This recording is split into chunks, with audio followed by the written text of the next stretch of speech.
I don't know. Where do you want to start? Because I feel like there's so much to like talk about. Yeah, man. Well, okay, we haven't seen each other for 2 years. Like, how was what was happening? Like what were you getting up to? Like, I guess 2020, 2021. Yeah, okay. So the main thing is I had psychosis. Might as well just get right into that. And so when did that start? That would have started like, I mean, it was acute around January this year, but it kind of started around October last year, Okay. and then like just got progressively worse over Christmas and everything like that. Um, and yeah, that was kind of like a wild, insane, horrible time of my life. But I kind of learned a lot of things from it too. So it is what it is. But I mean, for people who don't know, psychosis is like it's on the spectrum with schizophrenia as well. And that in itself is, I mean, schizophrenia is a whole spectrum of kind of different ways of perceiving reality and how that affects you and how that affects um, your ability to operate um, and work and and do anything really. So um, yeah, so I went through that and I still don't know the cause. Um, but I think it had something to do with the whole COVID thing, and just stress and not not reaching out when I should have reached out, and just being like, "Hey, I'm really struggling." I kind of just bottled it all up, Yeah. and then it kind of just became like this whirlwind of literal crazy. So, so yeah, but that's kind of like what I've been doing is I had that, and then a lot of this year has been rehab, and just trying to get my life back on track, and trying to work out a way to be happy without like without cannabis or without any kind of like drug Yeah. influence. Even Uh, like prescription drugs and Yeah, yeah, everything. even Yeah. prescription drugs. Because they put me on some pretty heavy duty shit. It paralyzed me for like 3 weeks. I couldn't talk. I couldn't walk. Yeah. Wow. That's how bad the drugs are. Anyone who's been on antipsychotics knows how bad they are. Um, it's one of the reasons why I am going back to uni and I want to study mental health and cannabis treatment and stuff like that, because I believe that there needs to be an alternative to antipsychotics. Because antipsychotics are just horrible, horrible, horrible medications, and the side effects greatly outweigh the benefits. Um, Do they become somewhat addictive as well? Or no? Are they addictive? um, to an extent, I mean, I take risperidone at nighttime, and that is like it helps me sleep. And again, when I said the side effects are worse, but the side effect of that is if you come off it, you have insomnia. So So you it's can't sleep. you can't sleep at all. Wow. So it's kind of like they are addictive to a degree in that it's not like you want them, but you kind of feel like you have to have them Yeah. in order to kind of like function. But I've been able to kind of get off a lot of the antidepressants and a lot of the stuff that they put me on by doing like cold water therapy. Um, Is that like cold showers Cold or showers, and also we just had winter and there's a creek right there that you can't see in the video. true? But I was just using the creek. And that has was probably the most like therapeutic thing I've ever done. I'm a huge advocate of cold water therapy now. I just believe it's like, and there's so much science behind why it works and what it does to your body and everything like that. But in like, long story short, it allows you to kind of reset. It brings you into the moment. It clears your mind. It slows it slows your heart rate down. It essentially acts as like a kind of like a mini high. Yeah. When you get in it, it's kind of like a mini, um, yeah, like a mini high. But you don't have any of the paranoia or anything like that that can come with a high. It's just like a shock to your body that can reset your system. So if there were days where I was like really struggling with whatever it may be, whatever thoughts are in my mind, doing the cold water therapy just completely resets. This was after you had already come back. Yes. Okay. So Yeah. once you were back home. Yeah. I wasn't doing it before. Honestly, if I had known about and was practicing it, I probably wouldn't have got psychosis in the first place. I think it's that powerful, Okay. in terms of like a therapeutic for just healing the mind and the body and stuff like that.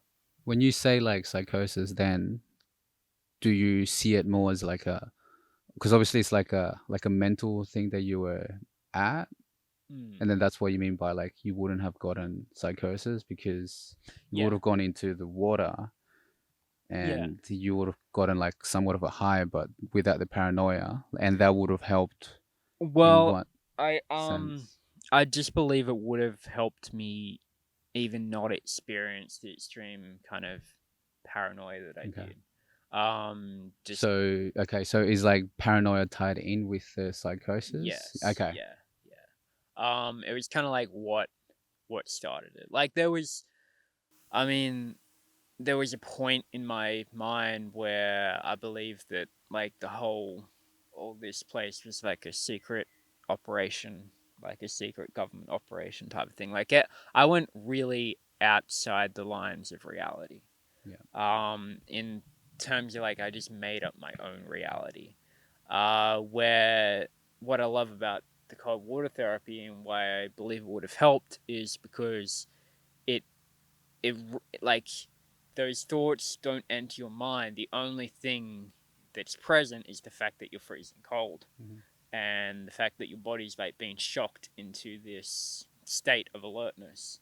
Um, and yeah, I just there's so many things that I could have done better, had I known. Mhm. um, just how bad it would have been and stuff like that. But I mean, this is why you learn. This is why you kind of like Yeah. experience life. And like even with the paranoia, like when did it? So you said it was from October till pretty much earlier this year, and this year you Yeah, got yeah. acute, it got really bad. But do you and as well when you mentioned about COVID, that you think you kind of brought on the psychosis and even like just stresses in life, I guess. Mm. But was it the paranoia of COVID that kind of you reckon like? Somewhat.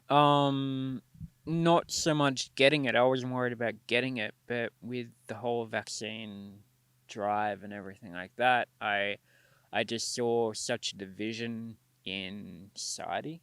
I saw how people who were unvaccinated were basically like outcast Yeah, from society in a like the way. label that Yeah, the government was pushing, I guess, or yeah, like the agenda that. yeah, exactly. Yeah. I also saw just, and it depends how far you want to go down this rabbit hole, but it's like, I saw how intertwined Pfizer and stuff was with the media. I found old Pfizer documents from like 1963 and stuff where they were doing research on retrograde amnesia. um, I found, Amnesia is to forget, right? Like, yeah, okay. yeah. I found, and it's pretty easy to get now. All the listed. side effects of the vaccine that were released by Pfizer, and there's like pages and pages and pages of them. Of what you? Yeah. Okay. Yeah. True. So like just all this stuff that was accumulating at the time. Um, Were and, you spending though like a lot of hours like yeah, researching like yeah, this is what you'll do like through yeah, pretty much every day? yeah, exactly. Yeah. I kind of just got so swept up in the whole. I couldn't understand why the vaccines were being pushed as much as they were. Okay. So Um, you were trying to understand that. yeah, You were looking for that. Okay. yeah. Yeah. And then the more I looked for it, um, the more I researched and stuff like that, the worse things got. The darker the reality became around like why are they pushing out the vaccines in Yeah. the first place, um, and the side effects that people were experiencing from them. And all of this was being just shoved under the rug. Like nobody was really allowed to talk about it. You're still not allowed to talk about it. It's still like a taboo kind of thing to talk about. Yeah. Um, Well, even till now, yeah. yeah, But even that, well, I guess just now that the only thing that's kind of like come down a little is the masks and the mandate for the yeah, vaccines, where like people that are not vaccinated have they can travel now. I think like at least interstate. mm, Not, I'm not too sure overseas. I'm pretty sure a lot of the countries still require you to have at least 2 doses of the vaccine yeah, to yeah, go to another country. But yeah, I think exactly. domestically, like you can travel now. So I guess the laws are slowly Yeah, there's becoming. kind of been like a shift around it. Um, There was a lot of attention though. I just remember like thinking about the news, like Queensland nurses like standing up and kind of not going to work because they didn't believe in the vaccines. And I know everyone in the like health sector, they needed to get the vaccine yeah, if they wanted to keep the job. yeah, and a lot of people, even outside the health sector, Yeah. had to get the vaccine if they wanted to keep their job. Yeah. Or Uh, even just to keep living their everyday life, yeah, right? Because like if you're not vaccinated, you couldn't go to restaurants, I think at the beginning, yep, couldn't go to eat or anything like that. Yeah. yep, yeah. Yeah, and that's kind of what drove this initial, I guess, panic. Is that all of this was happening, and I couldn't understand why. And the more I looked into it, just the darker things got. Yeah. The more I just, especially if you start digging into like Fintel data and you start looking at like uh, the the financial movements behind the vaccine drive and like um and then I mean there's just so many rabbit holes that kind of open up from Okay. Yeah. that one. Yeah. So once you're in deep, like there's like more questions now that Yeah, come up because once you're it's like, in deep, it keeps going, and you yeah, just keep, you keep digging. yeah, you keep digging. Um, What's Fintel data? so Fintel is it's like a search database, and you can find all the financial data for like pretty much any company you want. Okay. So you can find out all the companies that they're invested in. You can look at their 13 Fs, which is whenever you make a big investment on the New York Stock Exchange, you have to file a 13F, which is just like a record saying like Yeah. you have invested this much money in such a company on X date. And so, Is that also, sorry to cut you off, but is that freely available? Do you have to pay to access that no, information? it's freely Oh, available. wow. Yeah, as long as you know how to use it. Like Fintel itself is like, it's one of those websites that is free, but the to really get the data, you have to kind of like pay for a premium Yeah. subscription or whatever. But if you know how to, but you can, what you can do is just get the records of it and then go on to the Edgar, which is like the um, database search for the New York Stock Exchange. And then you can go into that and then, just copy and paste and find pretty much everything Yeah. you want Okay. to find. Yeah. Um, and so, yeah, I got really involved in all of that. Like, the 13Fs of all the companies, and I found all these companies that were linked to the vaccines, but not directly, but they were financially linked. And I found a whole bunch of just bizarre, wild, um, financial shit. Like there's this one company called Kestra, that is like a financial insurance company, and they were linked to the vaccines, and they over the course of like 2 years they made like $8 trillion. What? Yeah, and when you look into it, when you look into the 13Fs and everything like that, they kind of like it almost happened overnight. And so it was things like that I was just like, how come this company that I've never heard of before has, on their books they have like $8 trillion that kind of just came up overnight? Why is Wow. nobody talking about, like, it was just all these things that rolled on from one another that were like, Yeah, well, that's crazy. yeah, that that became this just grand conspiracy in my mind, and whether or not it was true, I have no idea.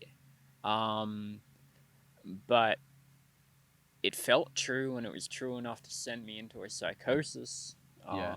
So yeah, and it was just things like I kind of worked out the direction that the world economy was going to go. And this was like October, like mid last year was when I started really understanding it all. And so now, like, everybody looks at petrol prices and inflation and everything like that, and they think, they're like, oh, this is so bad, this is happening right now. Who would have predicted this shit? But it was pretty easy to predict, Yeah. if you were paying close enough attention. It was pretty clear that this was the direction that things were going to go, and it's only going to get worse. Yeah.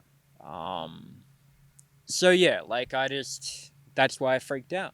You like also said that just stress, I guess, that was another factor. Like, Yeah. what else do you think? Like, what stresses were you kind of going through, you reckon? Main stress was work related, Work in that, related? I mean, like you as well, we weren't allowed to Oh, work. true. Okay, yeah. During that time, yeah. And work is it's such an important thing to me, and it means so much to me, in that, like, I put everything into photography, like everything. Yeah. I sacrificed fucking everything. I really, really believed that if I worked hard enough, then I'd be able to, like, make it work. And then when COVID hit and everything fell apart, and there was kind of like a knock on effect, because not only was it I wasn't legally allowed to work because of, like, all the restrictions and everything Yes, like yeah. that, but it was also just everybody was so afraid. No models wanted to shoot. Nobody wanted to do anything. Yeah, you're right. Everyone was afraid. Everybody was Like everything on the petrified. media was Yeah. just showcasing everyone to be scared. Yeah. It was very like that during those times. Wow, I completely forgot about that. Yeah, everybody was petrified. They were petrified of either getting COVID, or they were petrified of getting caught by the police for, like, breaking the rules. Um, and, like, all those videos that went around the internet of, like, people who were just in supermarkets and they didn't have a mask on, and they were getting, like, thrown to the ground by the police, and like like, just all this bizarre shit that was happening Yeah. because of the Even COVID like rules. panic buying, like it was just on the news Yeah, and people were like just buying lots of, yeah, or was it like toilet paper that yeah. you Toilet couldn't paper find in initially. places? And Yeah. that was Um. intense. How were you doing like emotionally in regards with like relationships and stuff during that time as well? Um. I mean, not too bad. I found that I was. I guess it. I guess it grew worse over time, because, again, the more, especially the vaccine division, the more that came in, I lost a lot of my friends, quote unquote, because they all believed in the vaccine. Sure. and I didn't, and I was really Oh, vocal what? about. And it became the divide, Yeah, the vaxxers versus the anti-vaxxers. yeah, exactly. Shit. So I lost a lot of friends during that stage, but I also, I mean, isolation and stuff was pretty heavy as well. Yeah. Just because you weren't technically allowed to go and see anyone. True. Um, and people, I mean, it's so easy to forget that, right?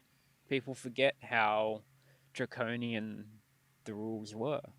Yeah, because you couldn't, like, if you lived in a house by yourself, you don't have anyone. You Do you don't know what I have mean? anyone. Like, you couldn't leave your house. No one. Yeah, you couldn't leave it. Like, I'm lucky. I got like this place. I was able to go outside and like, um, I was able to find a sense of peace. But if you were in an apartment in the middle of Sydney, you were just confined to that apartment. Yeah. It's like being in prison.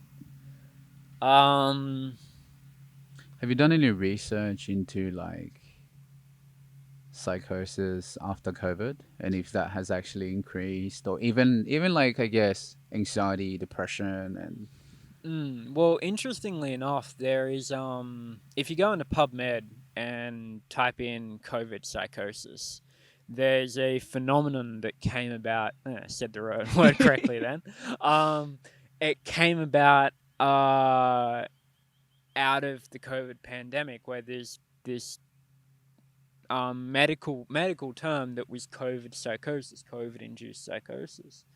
Um, and that's super interesting to kind of like research because all the cases are similar. They're actually very similar to what I experienced, which was like delusions of grandeur, religious delusion, all this kind of like they're all very related to each other. And so this kind of COVID psychosis is a thing. It's a known thing. It's a studied thing. There's quite a lot of data on it. It's obviously not in the mainstream media. Nobody's talking about it or anything like that. But I'm not the only one who went through some kind of psychotic break. I'm definitely like not. Um, if anything, I'm the one. I'm super lucky because I managed to kind of find a way out of it, and I managed to find reality again. yeah, I'm sitting here now with you having this conversation. yeah, Um, Lots of people who go where I went don't come back. That's just a fact. They either kill themselves out of, and not because they're depressed or suicide or anything like that. They'll usually kill themselves through the delusion. yeah, Like whether they believe that they can fly and they jump off a building, or they believe that um, uh, somebody can read their minds, so they kill themselves, so their thoughts can't be read, and like it's pretty extreme yeah, where people go, and so I'm lucky because I kind of like found reality again, kind of found some grounding again that I can hold on to, and even though I got swept up in the whole psychosis and everything, it didn't destroy me. yeah, And I'm not stuck there still. Like, some people never leave. They never leave the psychotic state. They just can't get themselves out. yeah. How do you Um, even explain like where your mind was at during the whole psychotic experience? Like, um, like, like, let's say before you went into hospital, right? Because when mm, did you go into hospital? In I January? went in hospital in In February. February. So, like, let's say before in January, like, what was every day like to you? Like, what was the thoughts that were like? How was your day? Because you were still here, right? Just Yeah, at home. yeah. Um, so around December, I kind of began, or around January, I kind of began to form this conspiracy in my mind that like there was a satanic, there was a satanic network that were trying to kill me. and that's kind of what I believed in my own mind. And so every day was kind of like living in that reality. So I would wake up in, well, I would barely sleep, but I would wake up and I would be like, that's the first thing on my mind is like, there's people trying to kill me. Yeah. Um, and Satanic? Do you mean like Bibles, or like religious yeah, satanic kind of yeah, stuff? Okay. yeah. And again, this is another very interesting kind of correlation of psychosis is that it almost always has religious connotations. Even if you're not, yeah, even if you're not a religious person yourself, all the documentation, all the understanding of it, it almost always has some kind of like either people have what's called like a Jesus complex where they believe they're Jesus or they believe they know Jesus personally or something like that. Um, or people have something similar to what I experienced, which is you believe that reality itself is kind of like driven by this satanic cult and you need to survive basically and you need to um, find a way to save your soul. um, When you yeah. when you think about like the people that were trying to come and get you, that went this satanic cult, like, are they actual people or were they like demons in a sense, or like um like uh did you ever see them? well, interestingly enough, there was a few things that happened with the police. Because uh, like I and there's a lot that I can't remember, but I became like the police started becoming very involved with what I was doing. Due to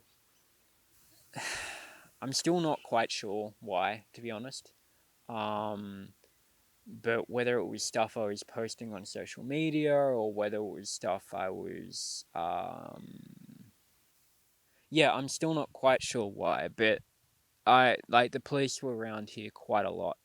And so I kind of Is believed that this December or January, January? Okay. yeah, and so I kind of believed that the police themselves were out to get me in a way. So it's like they were real people in a sense, like as in there was there was a reality. Yeah, they were real people, but it was more like institutions or organizations, not specific people, if that makes Yeah. sense. Yeah, But like they were real then, but it was just the cops that were yeah, coming out. yeah. And and yeah, well, that's so fascinating. Like you have no idea why the cops would just keep coming shot. Like, were you doing, like, you can't remember of doing things that might I have, like, I honestly someone would have called the cops on you, or I can't remember. There were nights that I called the police myself, um, because I believed, um, honestly not sure what I believed at that time, but there were nights I called the police myself. Um, there were nights or there were days that, um, because the thing is with the cops, once you're on their kind of, I was on what's called, so there's what's called the Acute Care Team, which is like the cops' way of dealing, or the police form of dealing with psychosis. If they believe that anybody's crazy or going to harm themselves or others or whatever, okay. they'll involve what's called the Acute Care Team. And so once you've got the Acute Care Team involved, it's pretty hard to kind of get out of that, because they would like call me daily. And if I didn't answer, the police would come around. Um, Who would call you? Like, are they actually police workers? They're cute. they're employed by the government. Okay, but they're not like police officers in a No, sense. Okay, no, but if you didn't pick up, that's when they'll send police they send the officers. police around. Yeah. And so once they got the acute care team involved, it was pretty hard to get out of get out of everything. And anybody who has been involved with the acute care team knows how fucking horrible it is, Sure. because I mean, they from the beginning they stigmatize you. They're like you are. They believe that you are a danger to yourself and others. So no matter what you do or what you say, they're always trying to reinforce that belief. Yeah. And so it kind of becomes like a self fulfilling prophecy, in that it's like, and in the United States they call it 5150. Um, that's like the ID code for what they call it. It's 5150, and it's kind of like one of those things that once it starts, it gets worse. Yeah. And it's they make it worse in how they treat you and how they stigmatize you and how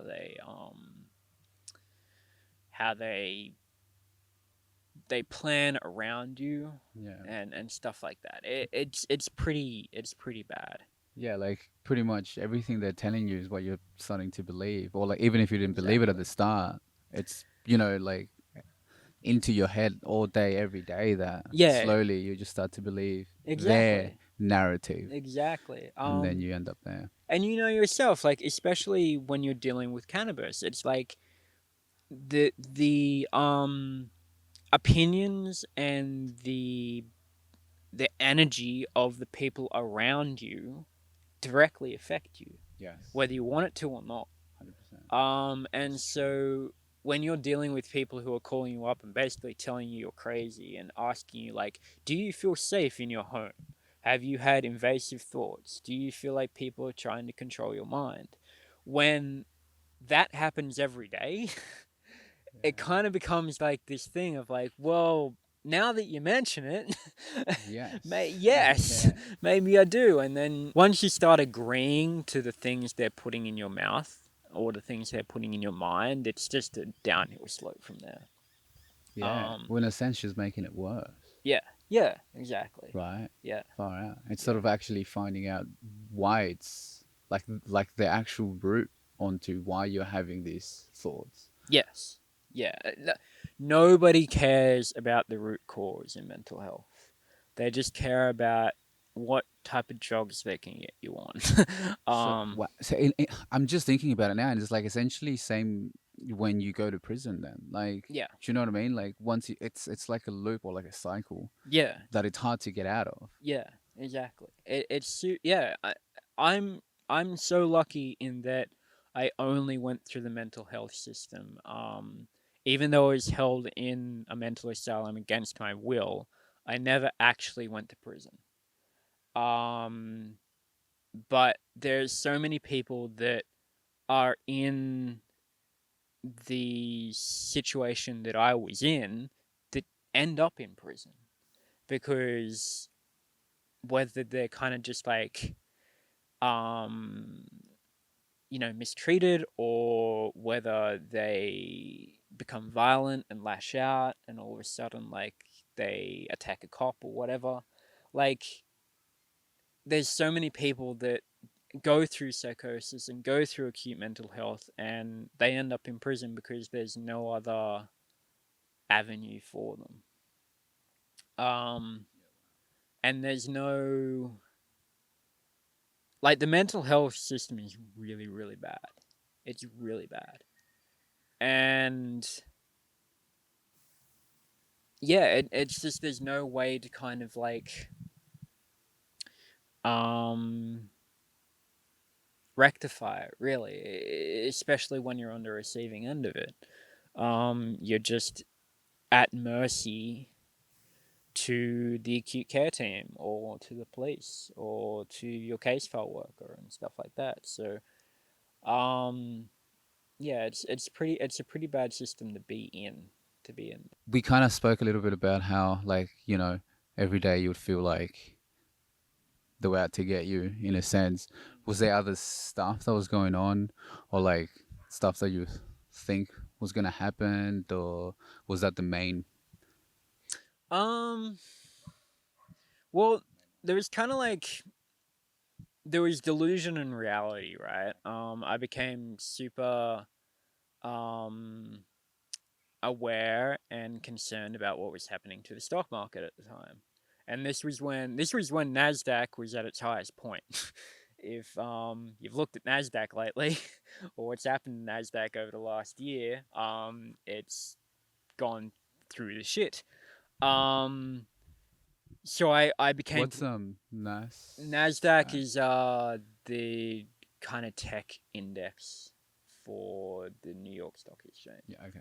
Um, and I was aware that this was all going to happen in before it happened because there were very clear indicators that the stock market was going to collapse.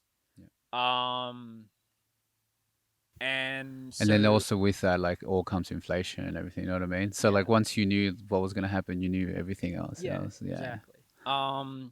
And there's still, I mean, we haven't even begun in terms of what's going to happen to the economy and what's going to happen to the stock market and what's going to happen to the whole concept of private finance.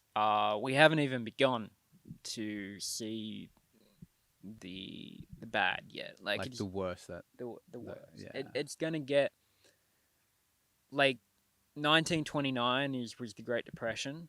Hmm. I believe it's going to be worse than that. When you look at the when you look at the real numbers behind everything, not the numbers that the media are telling you, not the numbers that you um, see every day, like on the stock market and stuff, but when you look at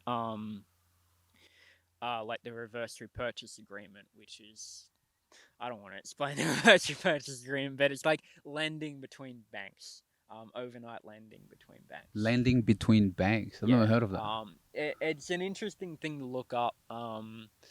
I'll send you a video on it, but Well, it banks that need money, so the other banks lend money to them. yes, yes, But where they printing that money? Well, and are we talking about banks like privatized banks or like in the U.S. when it's like the federal no is it the Federal you got the Reserve? Federal Reserve.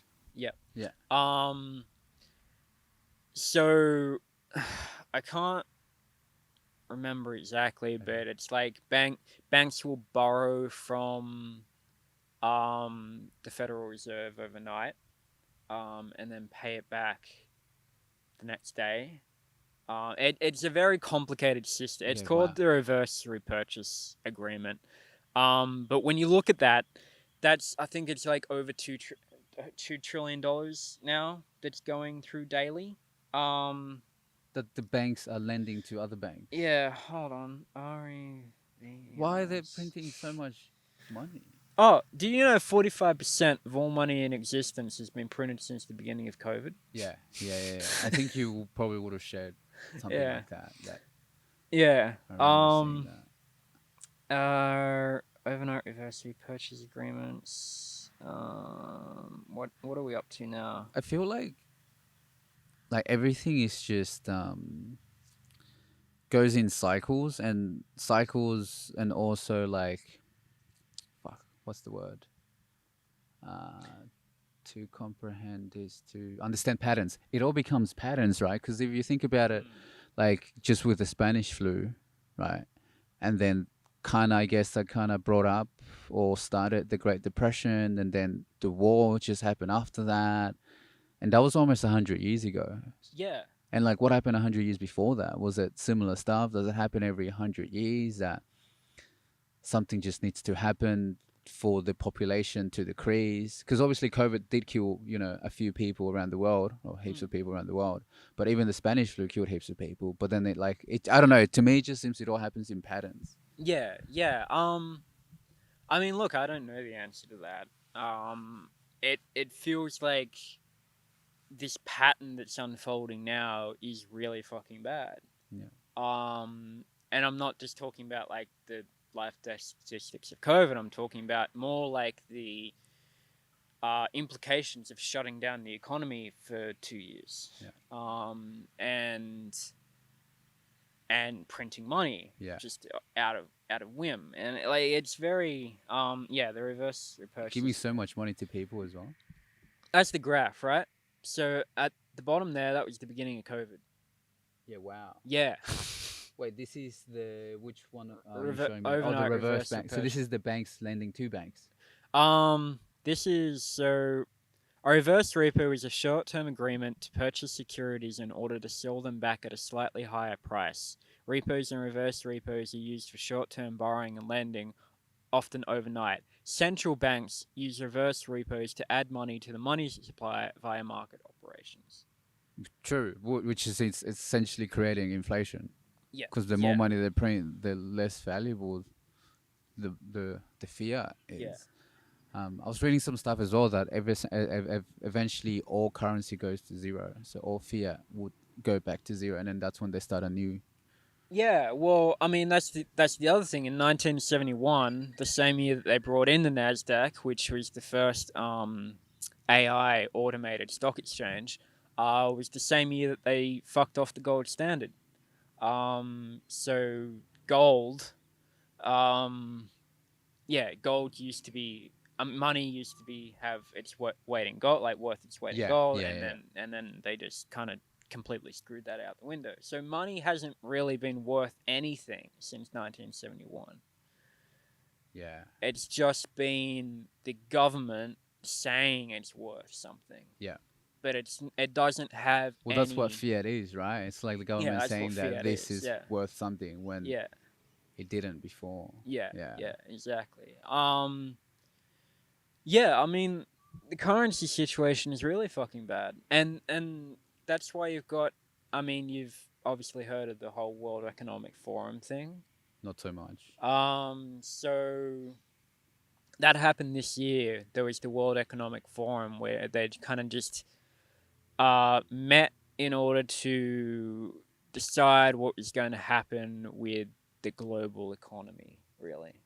And this kind of like, I mean, I can get a better definition for you, but this, Are they pushing towards one currency, I mean, the I'm not digital currency? quite sure. Um, uh, Yeah. yeah, World Economic Forum. Um, it's an independent international organization, and this is a quote from them, committed to improving the state of the world by engaging business, political something or other. Um, yeah, like it's an independent thing that's hosted by some of the richest people in the world, and they Ah, true. basically get together and decide what to do with all the money. But yeah, so we've got stuff like that happening. Um, we've got inflation that's only just begun. Um, so yeah, like the the economy concerned me a lot, and it still does concern me, but it began to concern me midway through last year, and that's when the psychosis began. Yeah. Um, yeah, so there's kind of like the delusion reality. Like I became very concerned about the economy, but I also became concerned about um, what I believe was the satanic empire and like how the police were part of that and everything like that. I don't know if that's true or not. Yeah. But That's what you were telling yourself through time, and it just yeah, became the truth essentially. yeah, it became my truth. Yeah. And it became how I saw the world. Yeah. And then when you're getting dragged through the kind of mental health system, it becomes like this kind of self fulfilling prophecy. Um, because you're just treated like you're crazy, so you kind of just become crazy. Yeah. Um, and yeah, like it, it, it it's just it's the state of the world, and it's how I was dealing with the state of the world. Yeah. So And then when did you go into hospital? went into hospital in Was it January? No, it's February. It February. was like February 23rd or something. And that was like after you went, like, did you kind of stop picking up the calls from the acute? Yeah, Okay, and then that's yeah. when the cops started showing up. Because, like, when did it go from, you being on the program to, like, no, you need to go to hospital? Well, it was actually my parents who put me in the hospital. Okay. And like I understand. They didn't really know what was going on, and they were just seeking help. They also didn't know what I was experiencing, so they didn't know how traumatic the whole thing was for me. Um, but yeah, they put me in the hospital. In the end, and I still remember that day because I obviously wasn't aware that I was going to go to hospital. Yeah. I just went down. I had to go to like this um, counseling thing. I really didn't want to go, but I had to go. And in that meeting, they more or less talked me into going into hospital. Okay. Um, and yeah, and then I was in there. And hospital was its own thing. Because you're obviously, especially when you're in a mental asylum, because you're in there with other people who have schizophrenia, or psychosis, or some kind of thing like that. And I'll never forget it. Like um, it was just this very, very powerful moment of my life because of the other people that I met and the stories that I heard. And I mean, there was one guy, he was in there and he was telling me how he ended up in there was he was drinking paint stripper.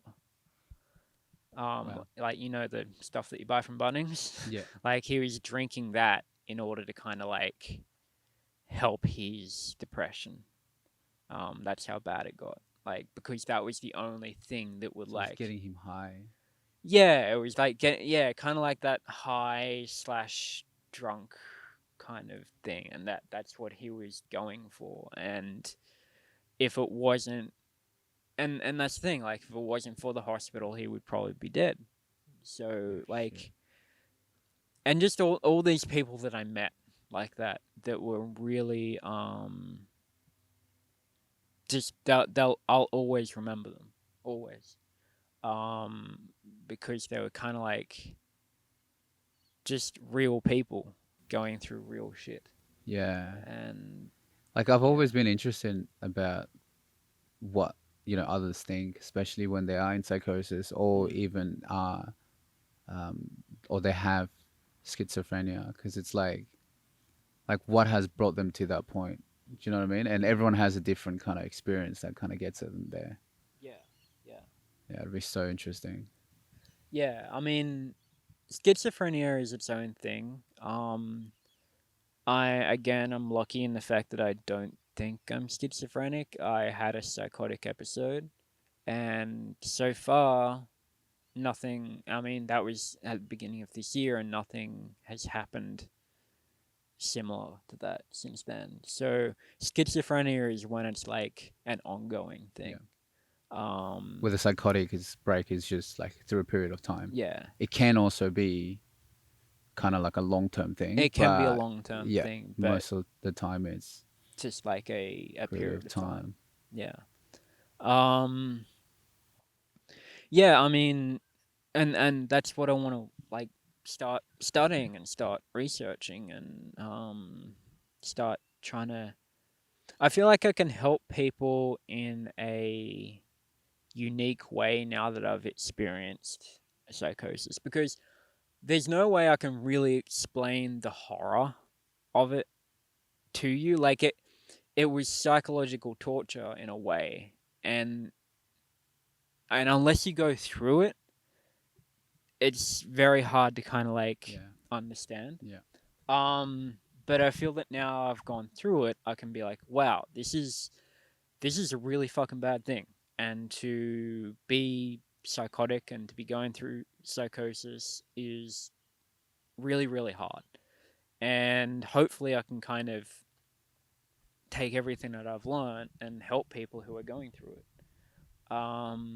Because I don't think there needs to be more of that. There needs to be more people who have experienced mental health who are working and contributing to the mental health industry. Yeah. Because I think the major problem we have now is you just have a whole bunch of people who think they know what they're talking about and they don't. Yeah. Um It's like textbook, like they yeah, yeah. they've read it in a textbook. Yeah. But they And don't have the personal experiences. yeah, exactly. And they know there's a quite clear history of like a psychosis spectrum and what do you do to fix it? You prescribe like risperidone and sertraline and aripiprazole, and that's kind of it. And that's their whole thing of like, what drugs do we put this person on in Yeah. order to, like, in order to tick that box. Um, And it's not even about sending them or like making them go back to where they were before, which you could say, normal. mm, It's just how can they be more controlled? yes, yes, exactly, Yeah. And I exactly. guess as well, like if there's one drug that doesn't work for them, they just switch it up and they give you another drug, and Yeah, it's yeah, just a exactly. continuous loop when it's like this doesn't work, on to the next one, on to the next one, on to the next one. Yeah, And I exactly. guess the worse it gets, the more of a side effect you're gonna get from those pills as well that you start to Yeah, take. 100%. I read a thing yesterday that was like, judge your doctor by how hard they work to get you off your medication. Sure. And it's like that's a big thing. I mean, I I was put on a whole bunch of pharmaceuticals. Um and some of them I don't take anymore and some of them I do take. And but that was their solution. It wasn't, you know, nobody actually sat down and was like trying to help me get through this. Their solution was just prescribe pharmaceuticals. Like Yeah. that Wow. that was it. Like that was what. And the amount of times that I tried to talk to the doctors in hospital, because you don't get to see the doctors all the time. You're mainly in the care of the nurses, and then the doctors see you every now and again. And the amount of times that I was like trying to talk to them and trying to explain to them and trying to be like, look, like I think I can, get myself out of this if you can help me in this way and blah blah blah. But they were just not interested in any of that at all. It was just like put him on the medication. The medication is going to have horrible side effects, so they're to be expected, but just keep pumping in the medication. Shit. Did you Um, ever see? Because you just said doctors. Did you also see like psychologists while you were in hospital? yeah, yeah, Okay. yeah. And was that like a weekly occurrence? And it was just the nurse that you would take care of you? Yeah, I saw the psychologist like maybe 4 times the whole time I was there. Which isn't much. Okay. um, You were there for how long? Month and a bit. Okay. Um, yeah, again, the whole system was just really, really bad, and um, yeah, and it's all the pharmaceutical industry is, I believe, a major cause of how bad it is. Yeah. Um, Because they're getting paid they're getting the money. I mean, essentially. how much money do I spend on medication now? It's quite significant. Um, Obviously, I'm trying to get off it, but I'm trying to get off it. The doctors aren't trying to get me off it. No, they want you to keep They taking they it. want to keep me on it because, as you said, it's like how well can you control someone? Yeah. It just feels like that. You know what I mean? Like they Yeah, just like how can they almost become an active member of society, but just not even like once you go back home or like once they're in hospital, it's like how do we kind of just keep you here? yeah, yeah. Um, It's like prison, like I said. Yeah, it's yeah, especially when you're held fucked. against your will, and being in a psychotic state as well, it hospital made it worse.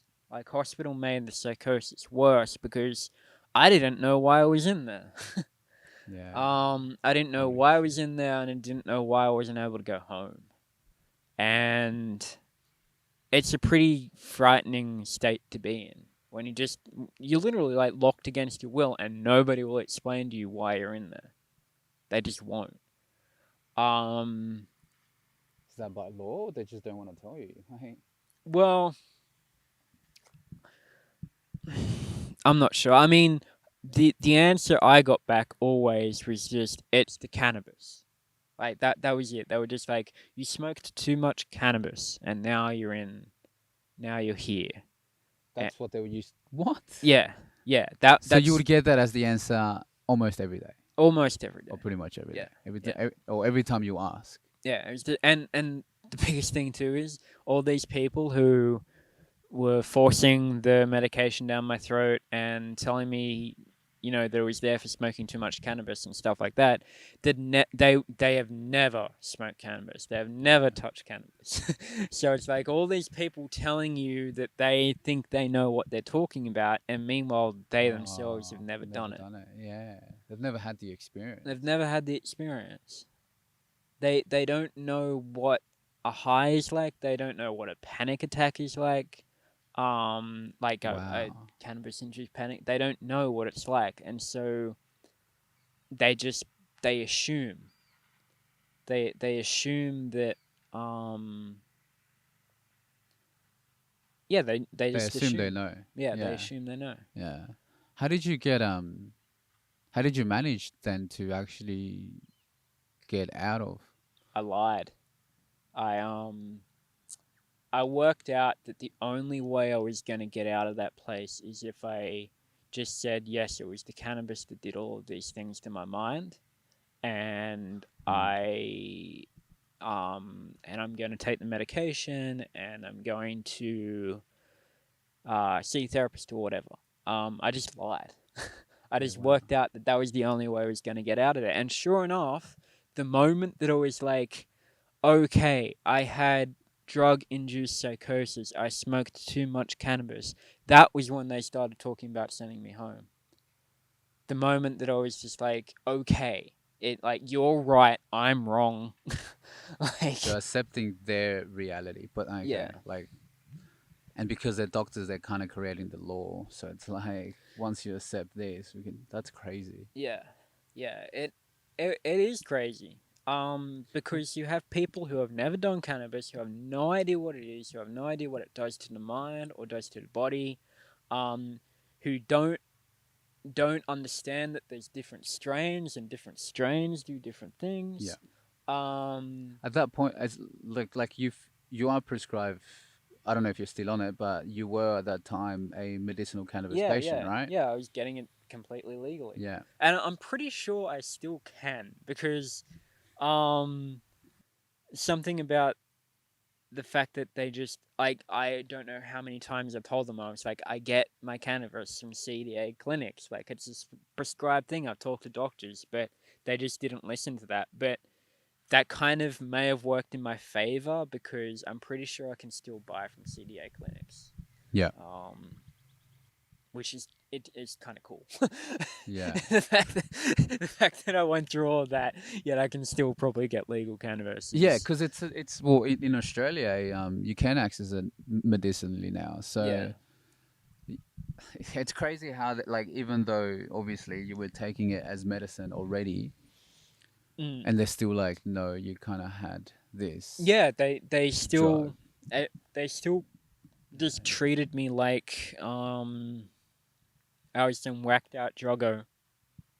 Um yeah, and the thing is, I wasn't even really smoking that much around the time that I went into psychosis. And I honestly believe, and this is why I want to study it, this is why I want to go to university and stuff, because I believe that the cannabis kind of actually um, helped straighten my mind out. I think the cause of the psychosis was like the stress and the COVID and everything like that. Yeah. And the cannabis actually helped, but I don't think there's enough research has been done into the different strains and how the different Mm, strains that's kind true. of work with the mind. Yeah. Right now it's just like you got sativa, you got indica, and that's basically it. They That's do talk about the specific terpenes yeah, that each of the cannabis plants have, but yeah, there's just not enough research being done around what effects you actually get for each particular strain. yeah, exactly. But at the Um, same time, I feel like each like everybody's different in a sense, right? Like our brains might be similar, but they're not all the same. yeah, but I think you could still have like a rough guidebook. Yeah. Okay. Um, Especially when you're dealing with things like anxiety, like panic attacks and Yeah. paranoia and Yeah. stuff like that. Some of them are going to work definitely better than Yeah, others. Yeah. Yeah. yeah, exactly. I think you could have a rough guidebook and a rough kind of like um map, like a map of where the different strains are going to send you. Um, but in order to have that conversation, you kind of have to have a conversation that maybe pharmaceutical drugs aren't the best thing in the world. um, and yeah, there's a whole lot of work that needs to be done. It is like a fight to some degree or another. Like if people who are out there who are studying, whether it be psilocybin or whether it be cannabis, like it's kind of like a fight because you're literally fighting against the pharmaceutical Yeah. companies because they want nothing more than to demonize cannabis and demonize psilocybin so that they would they would love to just wipe it out, Yeah. so that like just completely wipe it out so that nobody can gain any access to it, and so people are forced into you know The pharmaceuticals. pharmaceutical Yeah. medication, and that's a real thing. That's a real reality because, I mean, guess who makes all of the antipsychotics that I was prescribed? Pfizer. Pfizer. Yeah. So, so like,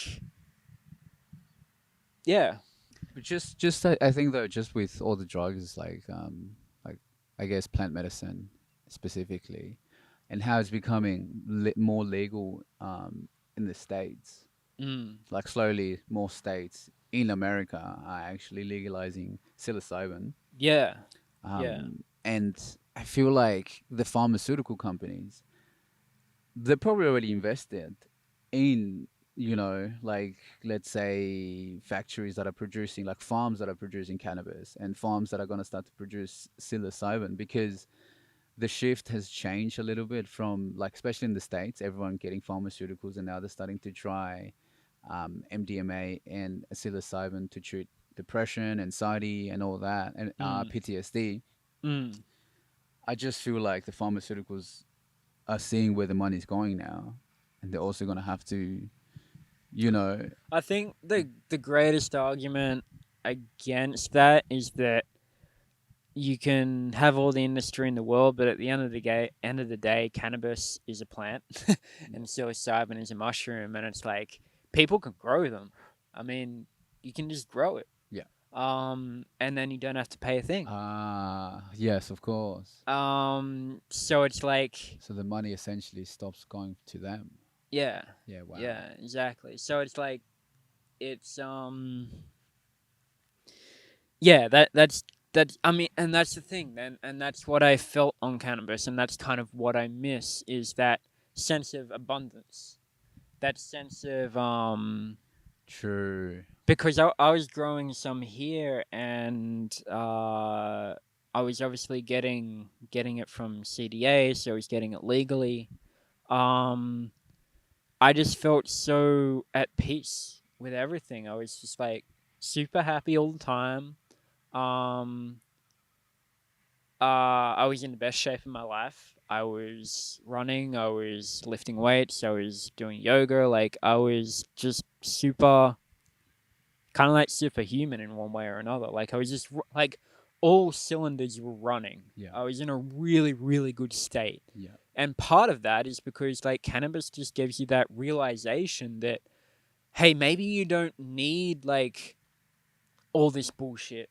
Maybe you kind of just can grow some cannabis plant in your backyard, and you're going to like be provided from nature with this thing that just makes life, that just helps you, like that Yeah. helps you through life, and that can um put you in a great state of mind. Yeah. And that realization is what I miss, because I haven't, I mean, aside from doing a few edibles, I haven't smoked cannabis since January. And I miss that. I miss that feeling of everything's going to be okay. Yeah.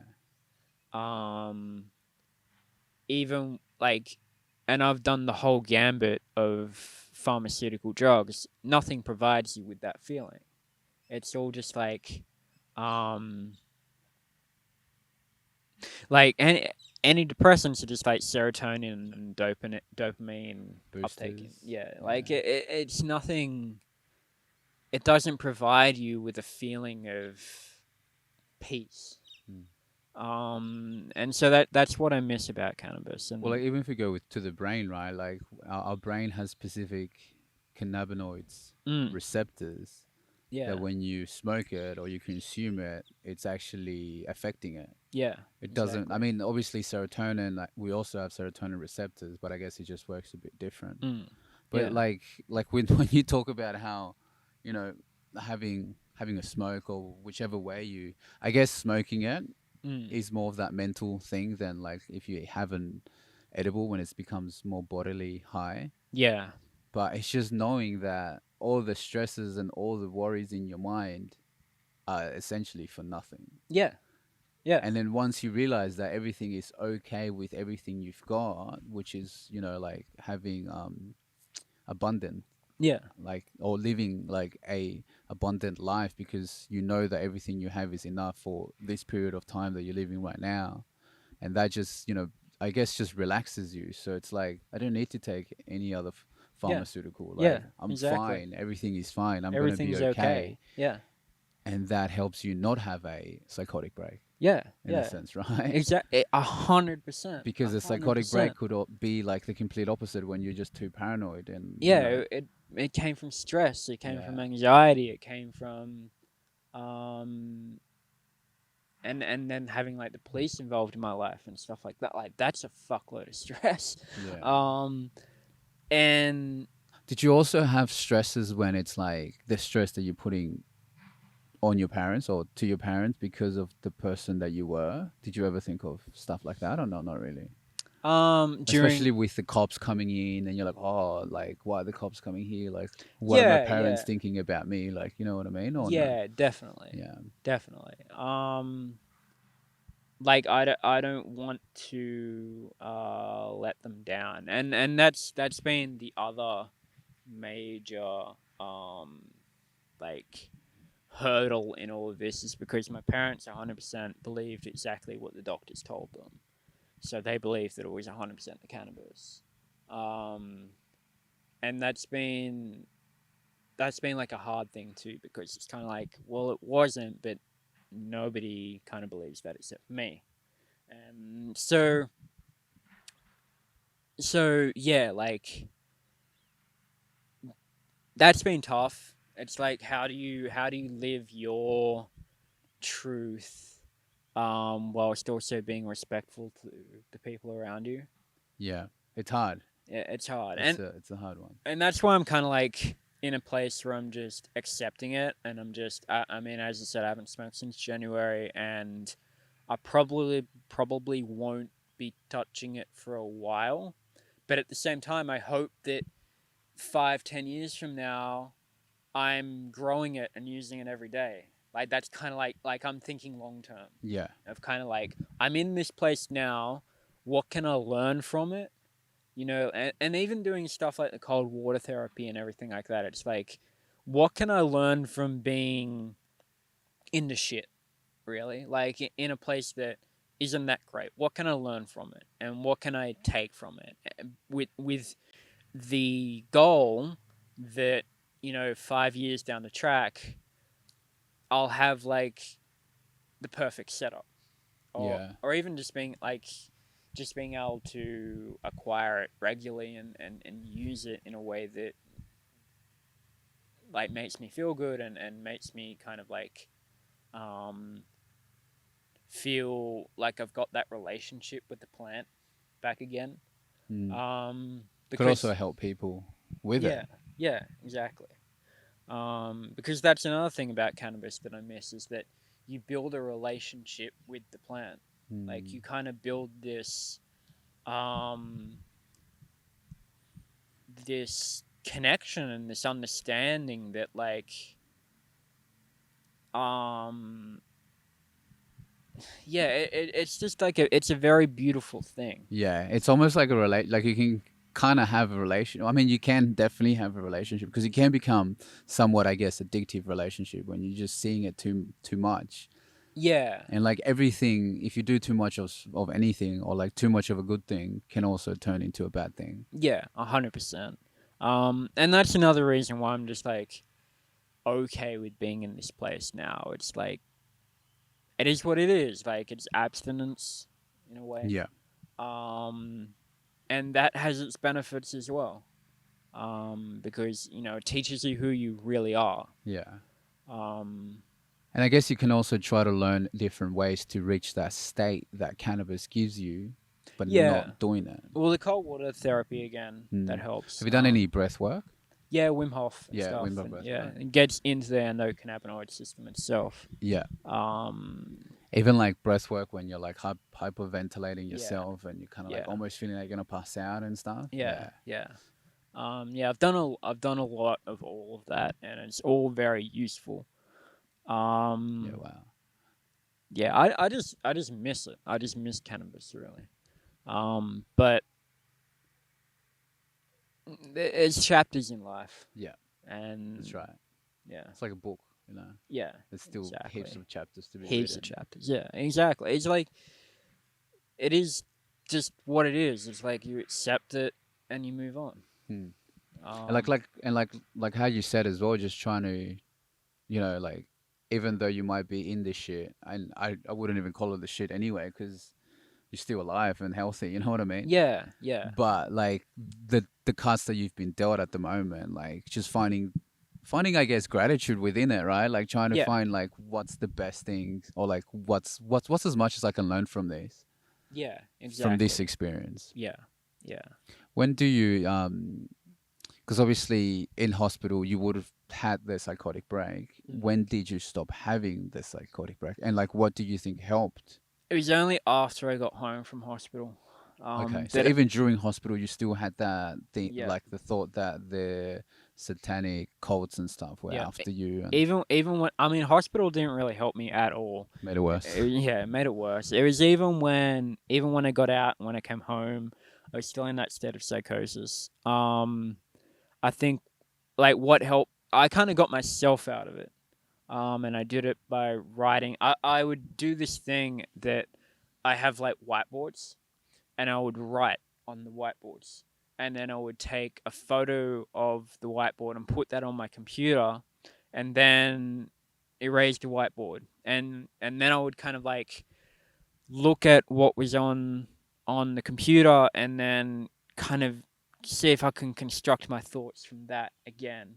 So it's constantly going over my mind of like I constantly I guess how would you say it? I was constantly reviewing my mind, and uh over time I just kind of logic persevered. You know what I mean? It was kind of like, oh, okay, maybe when I thought this back there, that was actually a deluded thought. Okay, cool. We can kind of cross that off. And so what was the actual reality that came from that? And then I would kind of write that down. So I was going over this process of just like cleaning my mind over and over and over So again. so you were writing down your thoughts, or what specifics were you writing? My thoughts and my um I mean when you're in or when I was in the psychosis, I believed that I was communicating with people through like the computer or whatever. So I would write all of that down as well. Okay. So even sentences. I Yeah, like I'm communicating with yeah, yeah. over So, there. so like everything that kind of like came into my Okay. mind, I would write it down. So you're becoming more self-aware of your own thoughts, Oh, 100%. and then through the process of it, it helped you just stop having this psychotic Yeah, yeah. It, episode. it, it made me realize that, um, oh, things like it made me realize that maybe these thoughts that I were having weren't rooted in reality.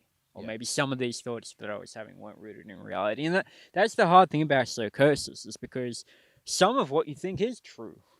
Yeah. You know, like for example, the whole economy thing. Yeah. Like that's all 100% real. Mm. The whole COVID thing, the whole vaccination thing, it's all real. Yeah.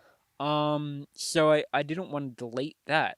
You know, that's all still there, and that's all still very urgent and very important information. But and on the other hand, there were deluded thoughts in my mind, so I had to kind of like work them out, work out what was the truth and what was not the Yeah. truth. And then what you were just having the conversations in your own head though, right? And then it's like, how do you know what's true or not though? Well, that's the thing. Like Yeah. especially when you think your thoughts are true and you know what you're doing is real. Yeah. Like when, like how, like yeah, I don't know. Like it's just hard Well, for me to understand because obviously I haven't experienced it, but hard for me to understand how you can become self-aware to be like, no, this was not real, and yes, this is actually happening. I think it's like over time. It's over time. Okay. Like I'm talking months. Um, when you're looking at those thoughts every day, multiple times a day, and then over the space of like months, it kind of becomes clear that, or those thoughts don't match up. You know, they're not. Um, they don't hold any like they don't hold any true value. Sure. Or when I thought I was communicating with someone, and like for a lot of that, I thought they were communicating back to me, through various means. And so what happens if all of a sudden they're not communicating back? Over Okay. time, you begin to realize that, oh, okay, maybe I'm not actually communicating with anyone. Maybe I'm just talking to myself. Maybe I'm just super alone. And that was like the biggest realization that kind of dawned on me. I was like, oh, I'm not talking to anyone. Like nobody's listening to me about the economy. Nobody's listening to me about the vaccination thing. Nobody's listening to me about all the things that I believe are really important. I'm actually talking to no one. And it was Yeah. like that realization that was like, and that's a pretty fucking hard realization to come to terms with, that like literally nobody's listening. Yeah, it's just you. It's just me. Um Yeah. Wow. and so yeah, like coming to that realization, that was a big shock, and being like, hey, hold on. This is just me in my head. Hmm. And then I was kind of able to trace it back to be like, holy crap, this has been me in my head the whole time. Yeah. And that's like, yeah, that was a super wild kind of realization to come to. Yeah. Wow. Like, even that's something you can teach to other people that are in psychosis right now, Yeah, yeah. I mean, because it's something that's benefited you. yeah, yeah, and that's what I hope to do. And there's so many. I mean, to be honest, if I'm going to be like brutally honest right now, I believe that where I went, the majority of society is heading.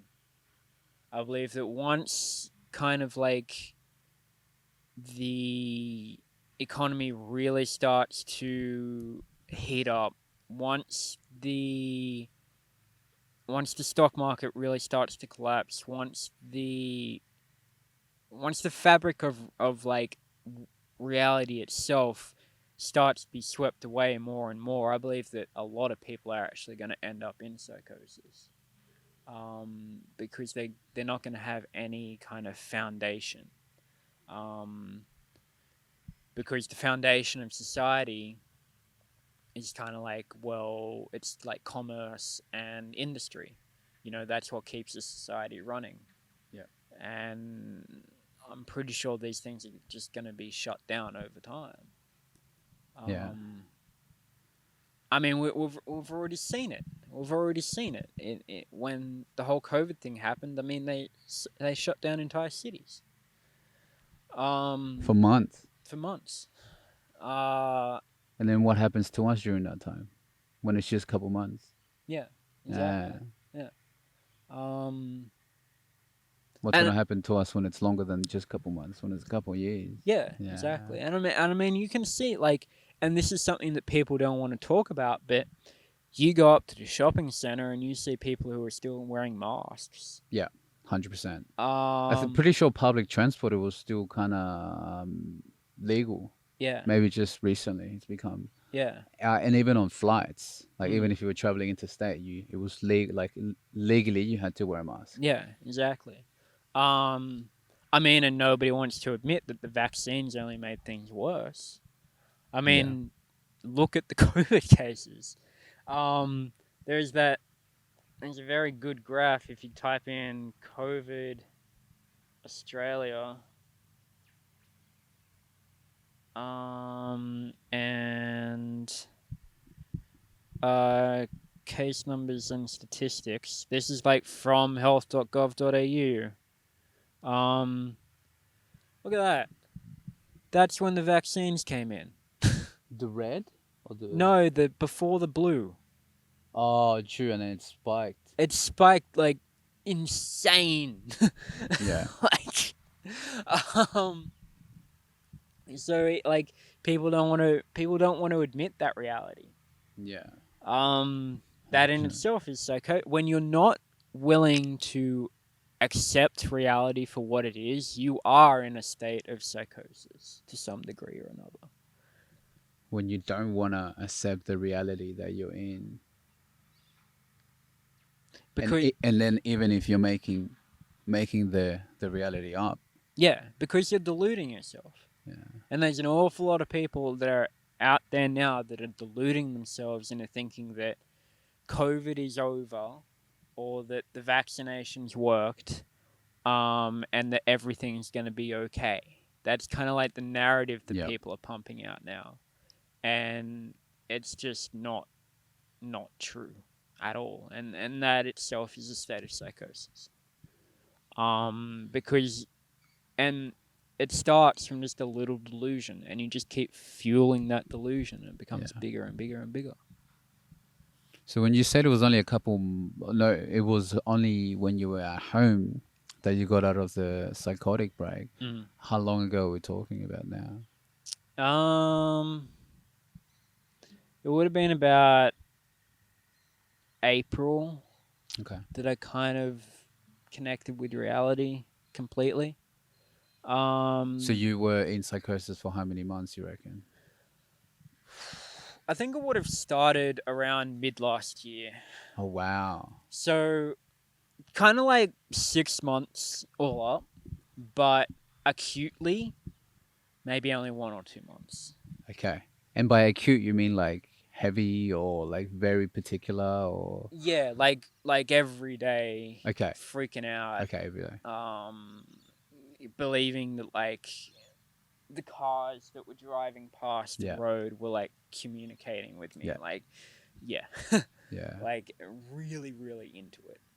And just believing that people were listening to me all the time. Yeah. And like even just like out to get you. Yeah. like- Or when you believe that people can read your mind. True. You also had that, like yeah, when people saw you. which is that's an interesting place to be. Like Mm. I was that it in hospital kind of like aggravated that when you believe that people can read your mind.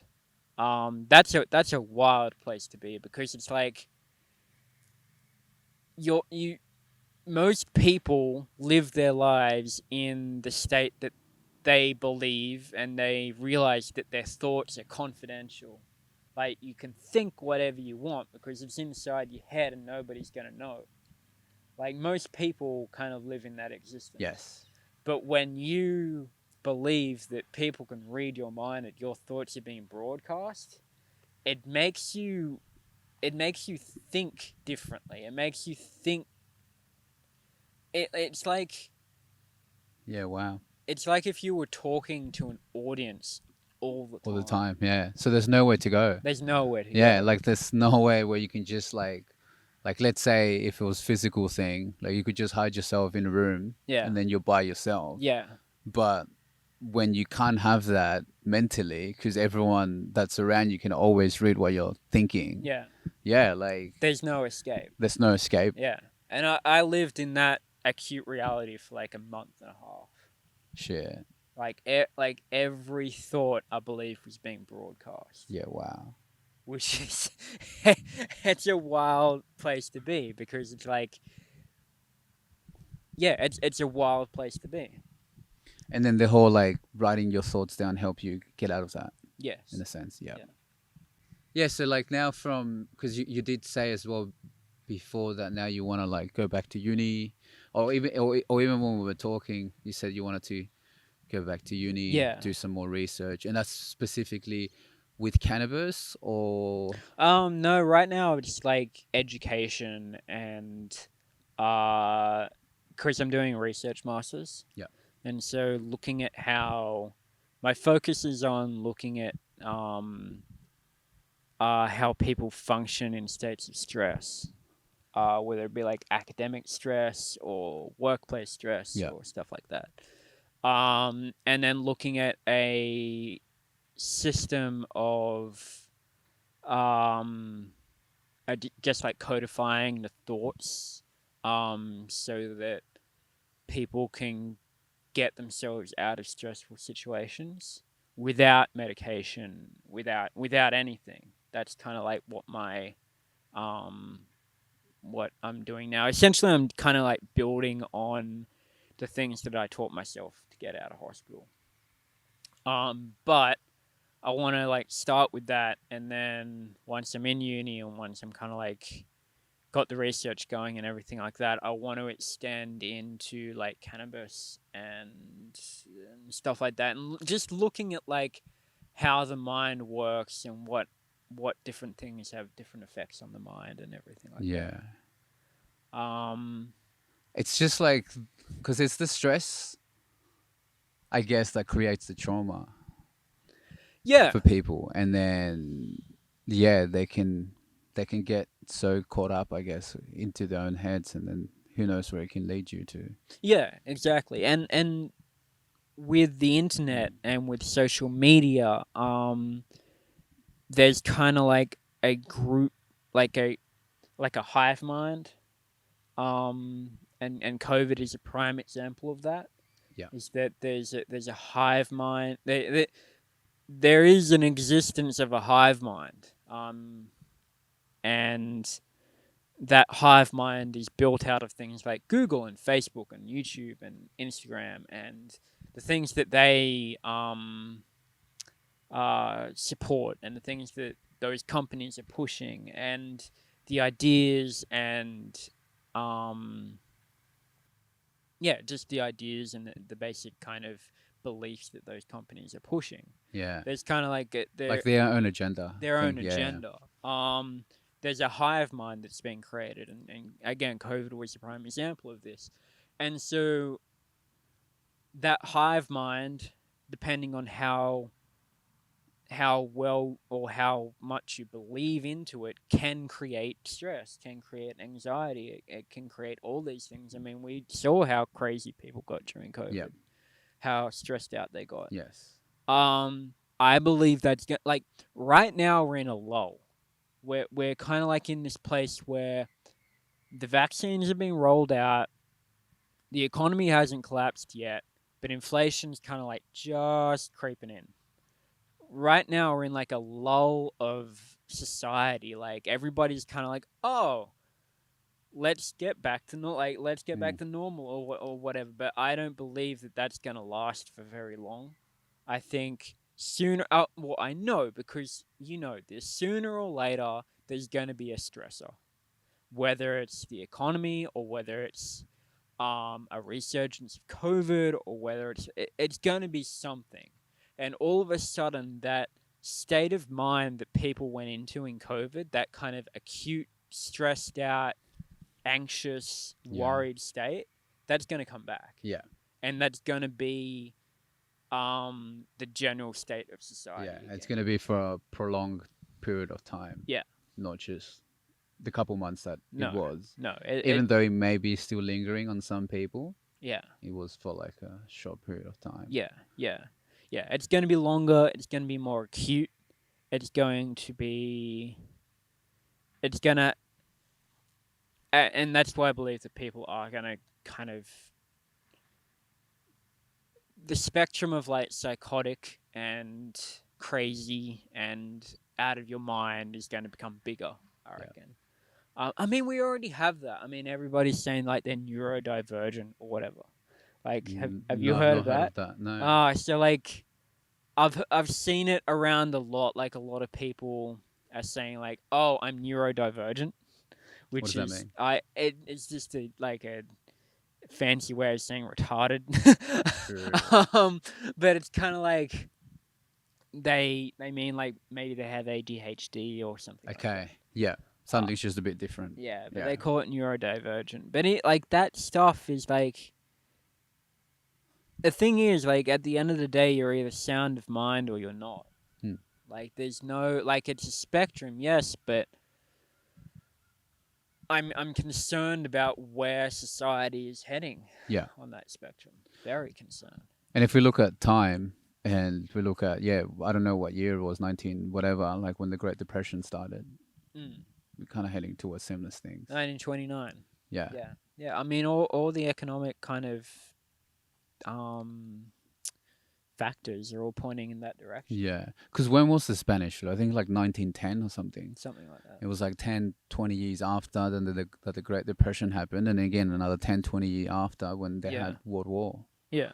Yeah, exactly. And I think it's all kind of heading back to that. Yeah, exactly. And I mean, the major cause of the 1929 collapse was like during the 1920s. I mean, they were called the Roaring Twenties. Everybody thought that money was going to last forever. Yeah. And that everybody was going to be super rich. And that everybody was going to live these like super glamorous lives, and everybody was like faking their wealth in one way or another because they wanted to fit in with the rich crowd. True. Like that's what was happening in the 1920s. When the reality was that a lot of people were in debt. A lot of people were